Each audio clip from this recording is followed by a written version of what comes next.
மயில் இன்னைக்கான எபிசோடில் ரொம்ப சந்தோஷமாக இருக்காங்க. ஏன்னா மயிலுக்கு சம்பளம் கொடுத்துட்டாங்க.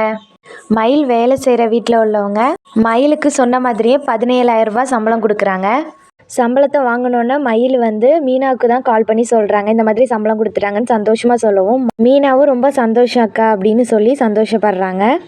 மயில் வீட்டுக்கு வந்த உடனே அந்த சம்பள பணத்தை அப்படியே சாமிக்கிட்ட வச்சு சாமி கும்பிடுறாங்க. அப்புறம் கொஞ்ச நேரம் கழித்து திரும்ப திரும்ப எண்ணி எண்ணி பார்க்குறாங்க. இதெல்லாம் பார்த்துக்கிட்டு இருந்த மயிலோட அப்பா, என்னம்மா இவ்வளோ பணம் வச்சுருக்க அப்படின்னு கேட்குறாரு. இல்லைப்பா, நான் வேலைக்கு போயிட்டு இருந்தேன்ல, அங்கே இன்னைக்கு தான் எனக்கு சம்பளம் கொடுத்தாங்க, அதை தான் சாமிக்கிட்ட வச்சு கும்பிட்டுக்கிட்டு இருக்கேன். 17,000 ரூபாய் கொடுத்துருக்காங்கப்பான்னு சொல்கிறாங்க. இது எல்லாத்தையுமே மயிலோட அம்மா பார்த்துக்கிட்டு இருக்காங்க. மயில் அந்த பணத்தை அப்படியே எடுத்துகிட்டு வந்து அவங்க அம்மாட்ட கொடுத்துட்றாங்க. மயிலோட அம்மாவும் அந்த பணத்தை வாங்கிடுறாங்க.